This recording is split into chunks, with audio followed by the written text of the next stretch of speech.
Passengers say the man had been acting strangely even before he boarded the early morning flight in Perth, and just over an hour into the trip he started kicking and screaming in his sleep. Flight attendants notified the pilot, who made the call to land here. The man was questioned by police outside the terminal, but no charges were laid, and strangely his brush with the law ended in smiles and handshakes. He didn't want to speak on camera but told 7 News he'd had a nightmare as a result of his recent divorce, accusing his former wife of burning down his home. 6 police officers to forcibly remove me off a plane, and it all ended really well. The manager of Virgin was going through a divorce, and then he just put me business class to the Gold Coast, like get out of South Australia. Yeah, and it was just handshakes, like I'd done nothing wrong. I like to think people see some big friendly guy that just wants to help, but look at me. Look, there's a big bit of steel hanging from my nose, for fuck's sake. Like, yeah, I'm different. But I don't want to be. That's the thing. I don't want to be. I want to be just like everyone else. But I don't at the same point. I want everyone else to think like me. What roughened me up, I don't know, I reckon my parents a lot. It was cool. It was, man. I got taken everywhere. I got put on boats, we'd run through the Kimberley, out on stations, you got to play with guns, horses, learning to drive cars, playing in trucks. And then we come to the city, and then that changed a bit.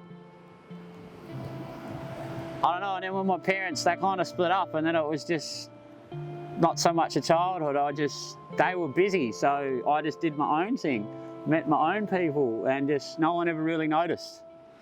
Well, that's what I felt anyway, like they were caught in their own world. Which is fair, like, you weren't allowed to so much get upset growing up.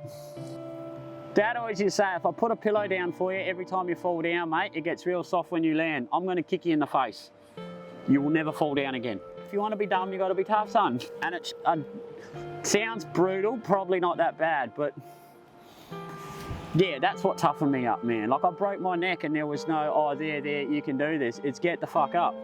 Start walking, and it was, I don't know, it must have been hard for them too. I look back at some points like, man, I've been pronounced dead, and they dealt with that, but you wouldn't pick it, like, just none of it. It's just, no, get up, walk, do it, you can do it, don't give in, don't back down.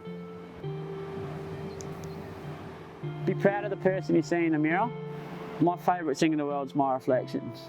And it is, and it hasn't always, and it's a joke, and people are like, fuck it, I'm beautiful, look at me, woof. But I used to look in the mirror and not like the person I see. Many moons ago, I made poor choices. I didn't care about people. It was greed. It's what I had. I had the nicest Harleys. I had the nicest cars. We had nice houses. But you'd step on whoever you want to get there. That's not cool. I don't know. I had to leave. The world stung a little bit, man. Yeah, it hurt. No, I'm not heartbroken, but I was a little bit lost. I didn't know what to do. So I ran to sea, and like I went for a surf. I love the ocean. Like I spent half my life out there as a kid, it's out there. Like it's better, it's away from the people. And then after about 2 or 3 years of just winging it, seeing where you end up, I kind of became happier, and that's where the whole thing of, yeah, right, I'm slowly changing. It's why I left. Like but I didn't know why I left, but I did at the same time. It's hard to explain. First thing you do, if you want to love the world, you have to love yourself. And how do you love yourself if you look in the mirror and you're not proud of what you see? And it's not I'm not saying body figure, like I need to look like this, but I look at me and go, you hurt someone. Like, you have to make decisions not to consciously hurt people. Now, people sometimes do get hurt, or you learn every day. But I don't know, I think the thing most that made me want to change was my daughter. I wanted her to have everything I did, and then somehow me and her mum split up. And I think we were together for so long because I knew when I left Chantal, she'd make it difficult to see my daughter, and I ran to sea. And it's the ocean, like she's named after Oceani, the ocean and I, man. Like, I don't know, I'd look at the water, remind me of her blue eyes, and I don't know, I just thought she lived in Mandurah. Every time she'd see the beach, maybe she'd think my dad's out there, and it might have been easier for her too. I don't know. But yeah, that's, in all honesty, the biggest reason I wanted to change is I wanted my daughter to look at me and be proud as fuck. You know, the kid that wants to run in and go, that's my dad, that's my dad. You know, I wanted to be that person. Awesome, that's really cool, chicken. Awesome, I'm proud of you, sweetie. Guess what I did today? Either went surfing to the skate park. Pretty much nail on the head, chicken, nail on the head. Dad went for a surf today. Guess what? My friend's making a documentary about your dad. How cool is that? There's a camera on me right now as I'm talking to you. Oi, Oceani, I'm going to make you famous. Say hello. Hello. Hello.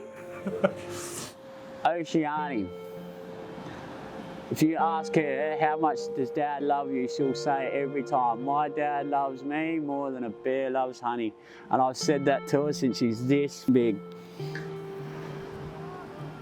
Yeah, up until she was 6, I spent a fair bit of time with her. And it's been a few years now where she hasn't, and that's broken me. That's been my biggest battle, is not being near her. Me and her mother do not get along, and I can understand, well, we did some cruel things to each other, but it's unfair. She's the one that would have felt it the most, but she's so strong that you'll never, yeah. I love that girl more than life itself. I would quite happily sell my soul to watch her smile for the rest of my life. Yeah, I just want to be there. Like, be you, baby girl, and not because society tells you, not because you think that's cool, just be you.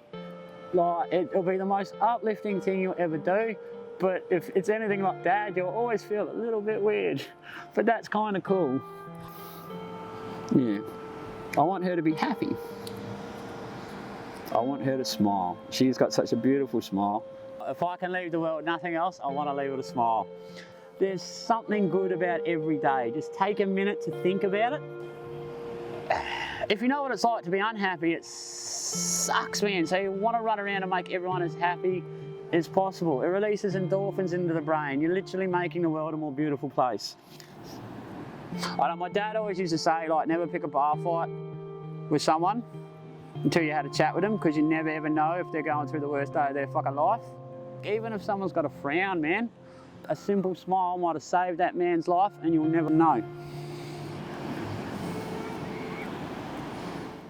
It's weird, I don't know, I want to be like everyone else. I try and fit in, but there's just, nah.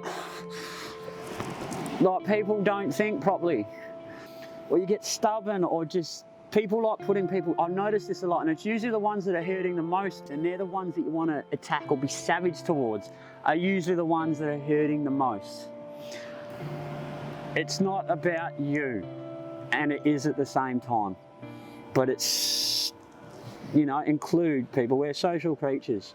Include everyone. Don't let someone be left behind because that person hurts, and the people in front have never known what the person in the back has felt.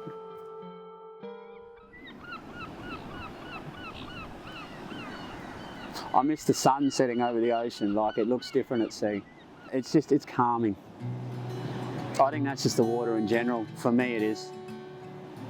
Just to be near it.